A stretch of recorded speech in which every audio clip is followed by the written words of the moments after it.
చిత్తూరు జిల్లా పుంగనూరు పట్టణంలో జిల్లా ఎస్పీ మణికంఠ చందోలు ఆధ్వర్యంలో శనివారం సాయంత్రం 4 గంటలకు పోలీస్ సిబ్బందితో మాబ్ ఆపరేషన్ మాక్ డ్రిల్ నిర్వహించారు.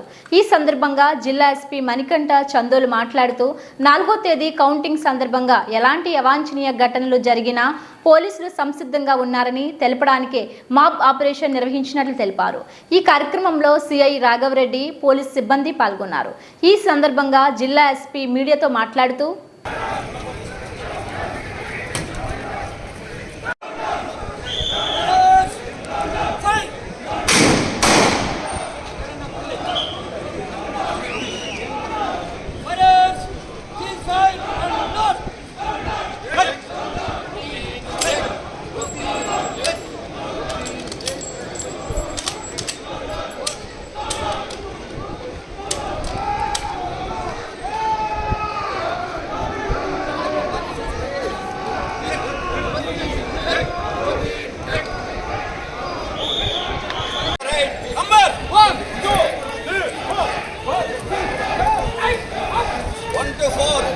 section 5 to 8 left section number 2 section grip the lani 1 2 3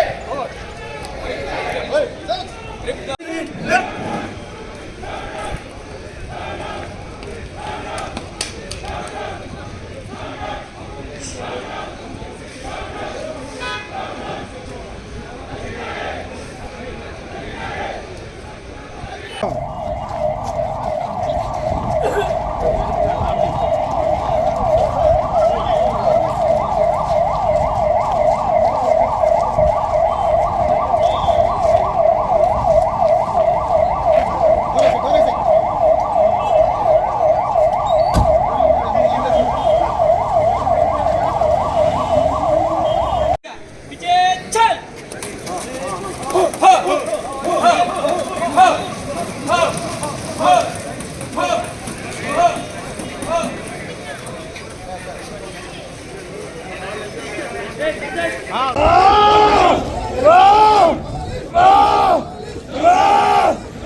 అవాంఛనీయ సంఘటనలు జరిగిన ఇప్పుడు కౌంటింగ్ జరగనున్న 4వ తారీఖు మనకి కౌంటింగ్ ఉన్నది. ఆ రోజు రిజల్ట్ ఎలా వచ్చినా సరే ఎటువంటి అవాంఛనీయ సంఘటనలు జరగకుండా ఉండడానికి మేమంతా సంసిద్ధంగా ఉన్నాము అని అందరికీ తెలియజేయడం కోసమే దీనిలో భాగంగా ఈ రోజు మనము మాక్ డ్రిల్ కండక్ట్ చేశాము.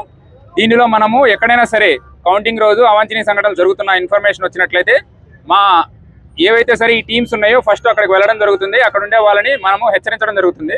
హెచ్చరించిన తర్వాత కూడా వాళ్ళు అక్కడి నుంచి కనుక వెళ్లకుండా అన్లాఫుల్ అసెంబ్లీగా కనుక ఉన్నట్లయితే మనం ఇనిషియల్గా బాష్పవాయు ప్రయోగించడం జరుగుతుంది. దాని తర్వాత కూడా మాబ్ అక్కడ ఉన్నట్లయితే మన లాఠీ చార్జ్ చేయడం జరుగుతుంది. సో దీనికి అక్కడ ఎగ్జిక్యూటివ్ మేజిస్ట్రేట్ని కూడా మనం ఉంచుతాము, లాఠీ చార్జ్ చేస్తాము. దాని తర్వాత కూడా ఆ మాబ్ అనేది గేదర్ అయ్యి అక్కడే ఉన్నారు, నెక్స్ట్ అక్కడ ఏదన్నా సరే ప్రాపర్టీ లాస్, నెక్స్ట్ ప్రజలకి కూడా హాని కలిగిస్తున్నారు అని తెలిసినట్లయితే వాళ్ళ మీద మనము ఫైరింగ్ రబ్బర్ బుల్లెట్స్, నెక్స్ట్ అవసరమైన చోట ఈవెన్ బిలోని మనము ఫైర్ కూడా చేయడం జరుగుతుంది. మన ఉద్దేశం ఒకటే, ఎటువంటి అవాంఛనీయ సంఘటనలు జరగకుండా ఉండడం. పోల్ డే రోజున కూడా చిన్న చిన్న చెదురుమదురు ఘటనలు తప్ప పెద్ద పెద్ద ఇన్సిడెంట్స్ ఏమీ జిల్లాలో జరగకుండా మేము అన్ని రకాల చర్యలు తీసుకోవడం జరిగింది. ఇలానే మనం counting day and post counting day కూడా ఎటువంటి ఘటనలు జరగకుండా ఉండడానికి అన్ని రకాల చర్యలు తీసుకుంటున్నాం. దీనిలో భాగంగానే ఈ రోజు మనం మాక్ డ్రిల్ చేయడం జరుగుతుంది. ఇదే కాకుండా జిల్లాలో ఇంకా కొన్ని సెన్సిటివ్ కాన్స్టిట్యుయెన్సీస్, కొన్ని సెన్సిటివ్ ఏరియాస్ ఉన్నాయి. వాటిల్లో కూడా ఈ డ్రిల్ కంటిన్యూ చేస్తామని చెప్తున్నాను. Thank you very much.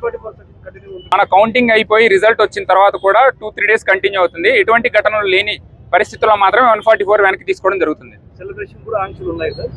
ఖచ్చితంగా ఎవరు గెలిచినా ఎవరు ఓడినా సరే ఎంసీసీ పీరియడ్లో ఎటువంటి అంటే ర్యాలీలు కానీ ఇవన్నీ చేయడం అనేది జరగదు. అవన్నిటికి కూడా ఎటువంటి పర్మిషన్స్ లేవు. అవన్నీ కూడా ఇల్లీగల్గా డిక్లేర్ చేయడం జరుగుతుంది. Okay, thank you.